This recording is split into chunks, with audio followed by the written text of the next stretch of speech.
kayong maniwala sa matatamis na salita ng mga Amerikano. Walang puwang ang bulag sa gabinete na ito.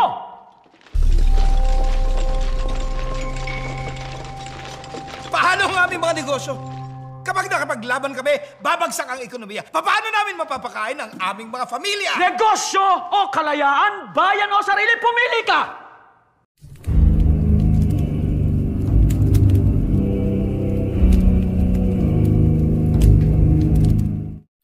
Yun, magandang araw po sa inyo lahat, Luzon, Visayas, Mindanao, pati na rin po sa mga kababayan ko mga OFW.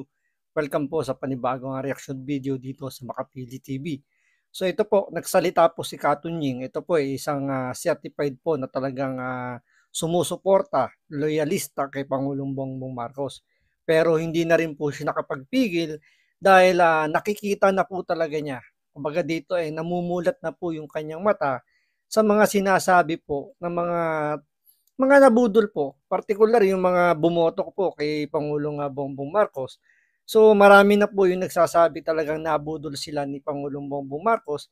At ito si Katunying hindi na rin po niya naitago yung kanyang nakikita at mukhang kumbinsido na rin po siya na siya parte po sa mga nabudol ni Pangulong Bongbong Marcos. So hindi lang po yung mga pangakong hindi natupad, pati po yung mga talagang lantarang garapalang pangungurakot po sa kaban po ng bayan, kumbaga dito inilalahad na po ni Katunying. So dismayado po siya sa kanyang mga napapansin. So pinapakita niya rin dito na talagang ang ating Pangulo ngayon walang lakas ng loob para sugpuin yung korupsyon. Dahil yung korupsyon ay mismong nasa paligid po niya at mukhang may kinalaman pa yung mga malalapit sa kanya. So hindi niya kayang kastiguhin. Doon nga lang sa DPWH, di ba? Kitang-kita naman natin na talamak talaga yung korupsyon. Pero imbis na kastiguhin niya, parang siya pa yung nag-aabogado, siya pa yung lumalabas na spokesperson. Bali pinagtatanggol niya pa yung DPWH pagkatapos na siya ipahiya doon sa zona niya na meron daw 5,500 na flood control project na natapos. Pero yun nga lang sa hindi inaasahan mukhang nabuko po yung pagmamayabang, yung kanyang pagpuri sa DPWH sinubok po ng tadhana na ang mismong kalikasan po ang sumubok sa 5,500 na flood control project. So napahiya po doon yung Pangulo dahil during and after po nung typhoon na yun, binaha po ang malaking parte po ng Metro Manila, pati mga karatig probinsya. So nasilip doon at natanong ano nangyari sa flood control project at bakit ganun yung nangyari. So, imbis na kastiguhin si bakin ni Pangulong Bongbong Marcos, ipinagtanggol niya pa.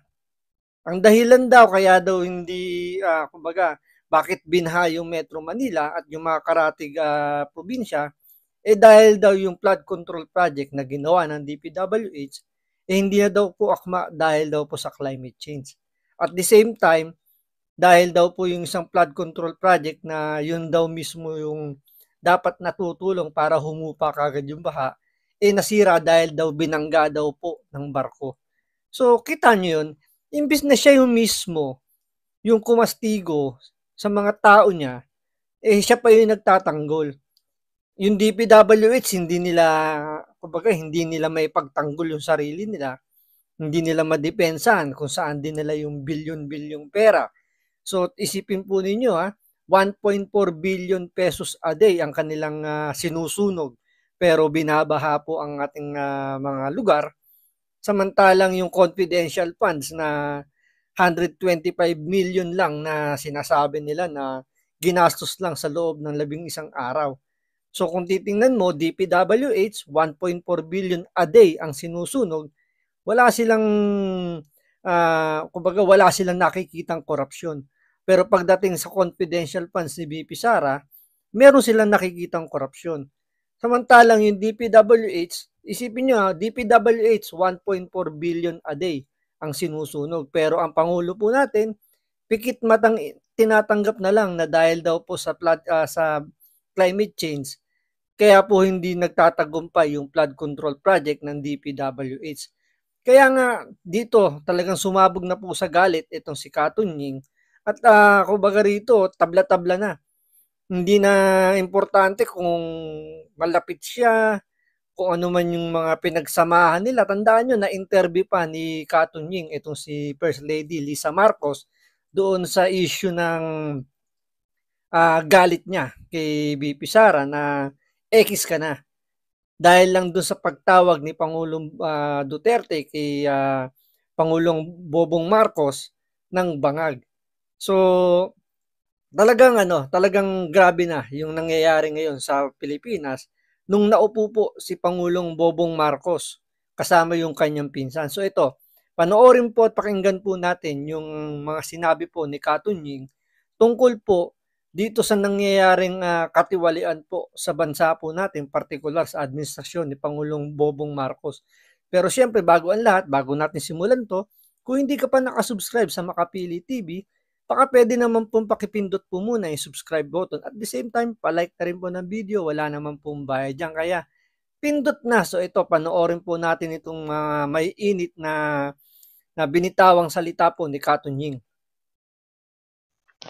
Ako ba ay naniniwala na garapal ang katiwalian sa pamahalaan sa ilalim ng kasalukuyang administrasyon? I-quote niyo po ako dito. Ako ay naniniwala na garapal ang katiwalian sa pamahalaan sa ilalim ni Pangulong Bongbong Marcos ngayon.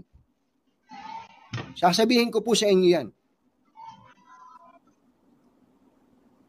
Garapal.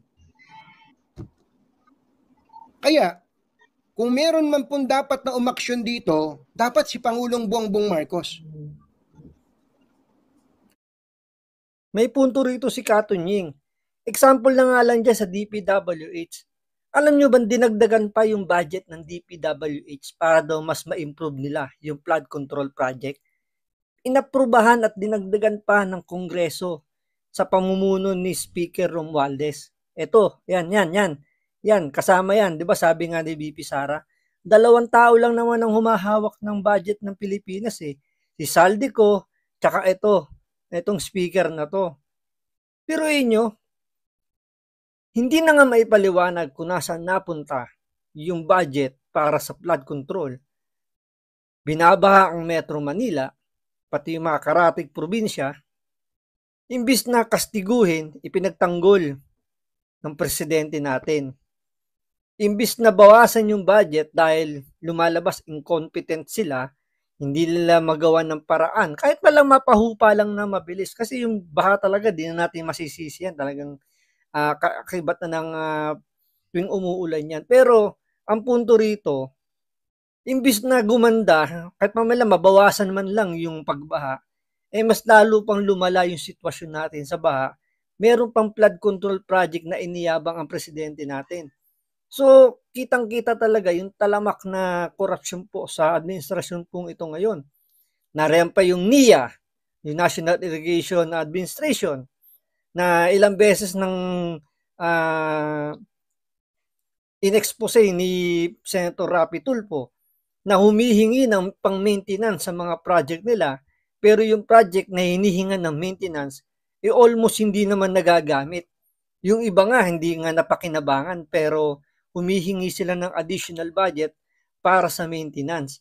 Bakit inaaprubahan at bakit hindi man lang binubusisi ng mga kongresista natin at bakit doon lang sila nakatuon sa Office of the Vice President?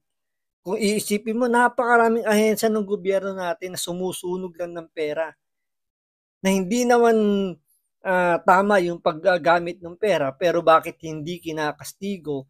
Hindi iniimbestigahan ng mga congressman natin. Bakit sila nakapokus lang sa confidential funds ng Office of the Vice President? Bakit siya lang ba yung may confidential funds? Ang balita ko nga, sabi nga nila, pati itong si Romualdez, ito, may confidential funds din yan. Bakit yung mga kongresista natin, hindi sila pumapayag o hindi sila naniniwala doon sa acknowledgement receipt sa mga certification ng OBP? Pero samantalang sila, yung kanilang budget, pinapayagan sila liquidation by certification lang. Napaka-hipokrito na kung magbusisi, sabi nila, ano nila yan, kapangyarihan nila. Okay, sige, kapangyarihan ninyo yan. Nabusisiin yung budget ng mga ahensya ng gobyerno. Pero bakit naka-single out dito sa OBP? Sabi nga ni Congressman Marcoleta ilan bang ahensya ng gobyerno ang merong confidential funds? Bakit hindi nyo ipatawag? Bakit nakapokus lang kayo sa Office of the Vice President? Kaya nga, kumbaga, kahit si Katunying na isa sa mga sinasabi nilang isa sa mga loyalistang talagang supporter ni Pangulong Bobong Marcos, hindi na nakapagtimpi. Si Pangulong Bongbong Marcos should act immediately. Ngayon na. Dapat magsalita si Pangulong Bongbong Marcos tungkol sa mga porsyento ng mga congressman pati ng mga senador sa mga government projects. Pero ang tanong, kikibo ba yan si Pangulong Bongbong Marcos? Ang tanong, kaya niya ba yung pinsan niya? Ang balita nga natin, di ba? Itong si Speaker Romualdez daw ang nagpapatakbo ng gobyerno. Bakit nila kaya nasasabing ganun? Isang example dito, hinarang ng mga senador yung AIX, yung pamimigay ng ayuda ng mga kongresista. So ginagamit nila yon, pinadadaan sa DSWD. So hinarang ng mga senador, particular si Senator Amy Marcos. Hindi natin alam kung ito pakitang tao lang o talagang bumabawi lang. Pero alam niyo ba, nagalit pa tong si Speaker Romualdez at kakausapin daw niya yung mga kaibigan daw niya mga senador dahil marami daw po yung mawawalan ng ayuda. So, yung ayuda na yan, nagagamit yan sa korupsyon. Sigurado ba kayo na yung mga binigyan ng pondo dyan is talagang naibibigay lahat? Di ba sinabi na nga ni VP Sara sa DepEd na lang, may 2 kongresista na humihingi ng kickback. Ito nakakapagtaka, napakalaking aligasyon nun. Pero bakit walang nag-imbestiga doon sa 2 kongresista na nanghihingi di umano ng kickback? Hindi lang natin alam kung bakit hindi rin inilabas ni VP Sara yun. Pero dapat pinangalanan ni VP Sara Siguro dahil wala siyang hindi siya immune sa mga lawsuit dahil nga kumbaga wala siyang parliamentary power. Siguro lang, hindi ko sigurado, pero 'di ba yung presidente hindi pwedeng kasuhan.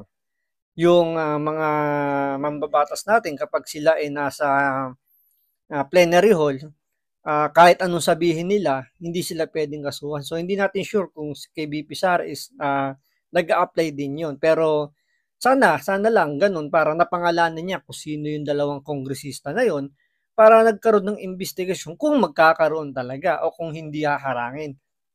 Pero yun na nga,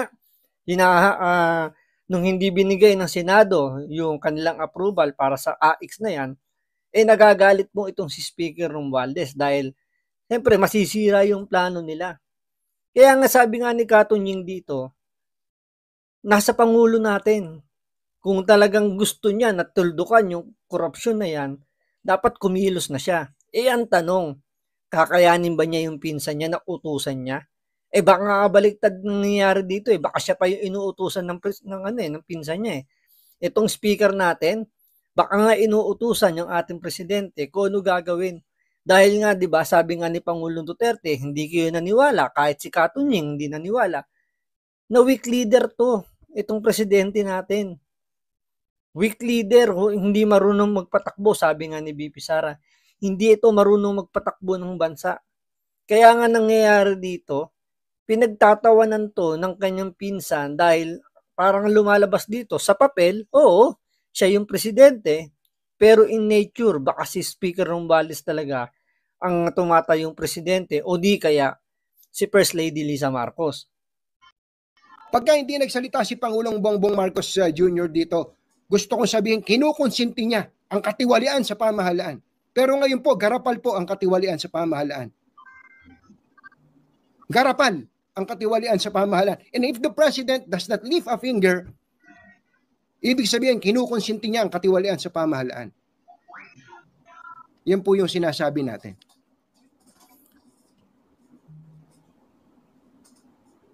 Minessage ko. Tingnan nyo ilang beses na sinabi ni Katunying, talagang garapal na garapal. Kumbaga dito, kitang-kita niya na yung kagarapalan ng administrasyon natin. Hindi si Pangulong Bongbong Marcos ang kurap Linawin natin. Hindi siya yung kurap. Dahil siyempre marami ng pera yan, hindi naman niya kailangan na yan. Pero ang nangungurap dyan, yung mga nakapaligid sa kanya. DPWH, NIA, pati nga yung yung National Mental Health, yung sa may Mandaluyong, ang laki rin ng korupsyon na nangyayari dyan, ine-expose po ni Senator Rapi Tulfo. May mga problema na nga sila sa pag-iisip, sinasamantala pa nitong mga nakaupo doon. Isipin mo pinagsasamantalahan pa yung dapat na para sa mga kababayan natin na nangangailangan ng medical attention, particular sa pag-iisip, pinagsasamantalahan pa ng mga tao doon sa National Mental Health Institution sa kung parang yung budget nila sa pagkain, talagang kinakatkong pa.